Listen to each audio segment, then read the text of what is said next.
La Segunda Guerra Sino-Japonesa fue uno de los conflictos más grandes de Asia en el siglo XX y fue responsable del 90% de las muertes dentro de la llamada Guerra del Pacífico, que se dio en el marco de la Segunda Guerra Mundial.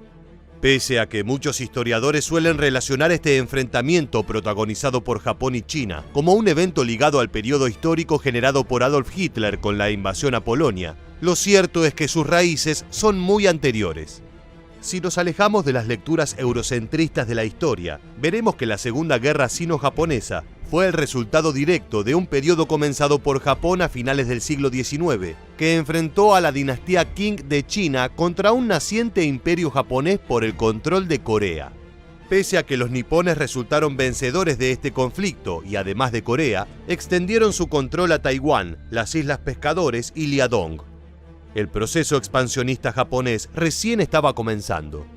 Las tensiones entre los chinos y sus vecinos no hicieron más que incrementar durante las décadas, hasta un punto crítico que, si bien estuvo relacionado con el ingreso de Japón al eje, formó parte de un lento proceso para llevar el control del emperador Hirohito a toda Asia.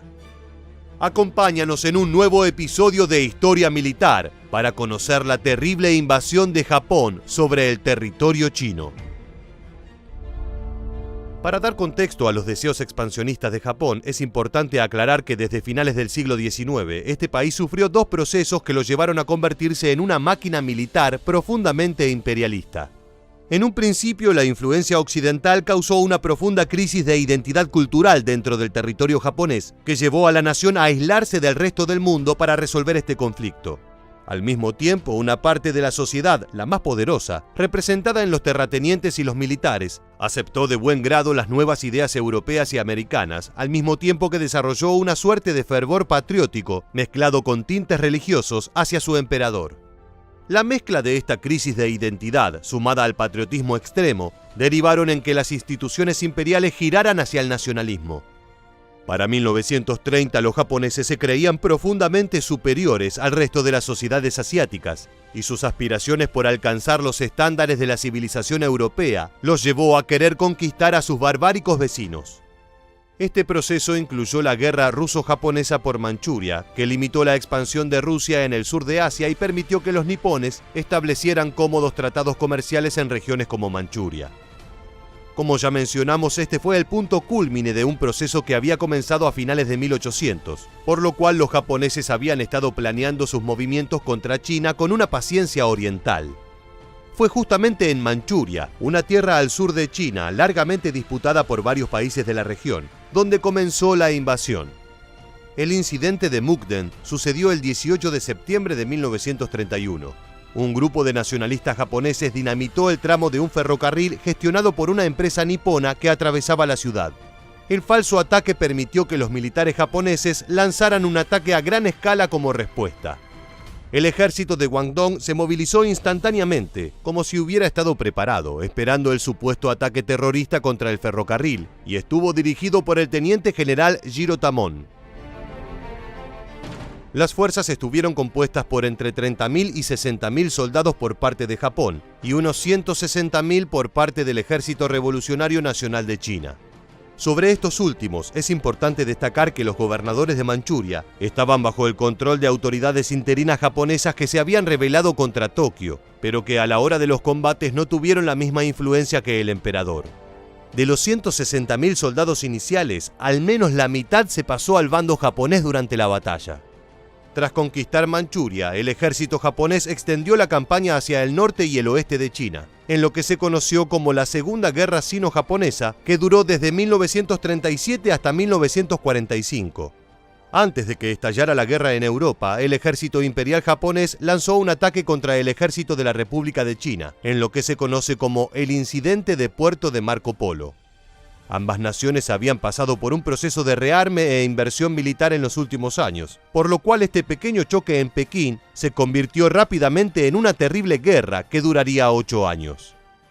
En muy poco tiempo, gracias a una superioridad estratégica, los japoneses lograron apoderarse de Pekín y Tianjin, puntos clave para el teatro de operaciones en el norte. De hecho, una vez aseguradas estas zonas, los generales nipones enviaron 200.000 soldados al norte de China, muchos de ellos adiestrados y armados por Alemania. Los japoneses lograron extender su control hasta Shandong, donde conquistaron el puerto de Qingdao, un objetivo clave en la campaña nipona, ya que si bien los chinos no tenían una marina poderosa, buena parte de la estrategia de Japón dependía de su implacable armada imperial. Por supuesto, las dificultades para el Imperio del Sol Naciente estaban tierra adentro, no en la costa. El mayor objetivo era Wuhan, la capital de la China central, que representaba el distrito económico e industrial más importante del país. Los japoneses presionaron a las tropas chinas, que lograron replegarse hasta Wuhan sin ser aniquiladas, pero sufrieron enormes bajas. A principios de 1938, los nipones lanzaron una operación en pinza sobre la capital, que fue detenida gracias a una arriesgada jugada de China. Bajo las órdenes directas del presidente Chiang Kai-shek, los militares destruyeron los diques que contenían el flujo del río Yangtze para así detener el avance japonés. Aunque esto surtió el efecto deseado, afectó la vida de 6 millones de chinos, además de que causó unas 900.000 víctimas fatales. No obstante, los japoneses lograron conquistar Wuhan gracias a un ataque desde el este realizado con 400.000 soldados, una de las fuerzas más grandes que se haya visto en este conflicto. Para 1939, Japón controlaba el sur, el norte y parte central de China. El gobierno chino, ahora representado en el Partido Comunista que rompió sus lazos con la dinastía Qing, se replegó al noreste y aguantó sin presentar grandes batallas, mientras llegaba a un acuerdo con la Unión Soviética para recibir apoyo. Pero Japón continuó presionando y bombardeó la nueva capital, que dio cobijo a los gobernantes nacionalistas que aún tenían algo de influencia tras el genocidio de los diques. Entre 1939 y 1940, los bombarderos nipones asolaron Chongqing, ciudad cuyas edificaciones estaban construidas principalmente con madera. Para la defensa, los chinos contaban con unas 400 aeronaves, más un centenar que había enviado como refuerzo la Unión Soviética, que finalmente había accedido a ayudarles. Para 1941 la situación era terrible para China. Por una parte, Japón no dejaba de atacar las grandes ciudades, pero al oeste, las victorias de Alemania en Europa y su intención de atacar las tierras de Stalin cercaron a los chinos, que debían preocuparse por sostener dos frentes al mismo tiempo. Todo parecía perdido para los chinos, que variaban entre distintos gobiernos, con un partido comunista que se hacía más influyente día a día y una dinastía pseudo-monárquica que era detestada por su pueblo. Pero sería justamente este año en que todo cambiaría. El ingreso de Estados Unidos a la Segunda Guerra Mundial tras el ataque a Pearl Harbor representó una nueva exigencia para Japón, que debió poner como prioridad la guerra en el Pacífico antes que la conquista de China. Al mismo tiempo, los aliados decidieron brindar mucho más apoyo a los chinos, mejor organizados bajo el liderazgo de Mao Zedong, quien se convirtió en un héroe frente a los ojos del pueblo. Así comenzó un lento proceso de combates en forma de resistencia guerrillera, que lograría expulsar a los invasores en 1945, dejando en el proceso más de 25 millones de muertos, en lo que se considera una de las guerras más grandes de la historia de la humanidad.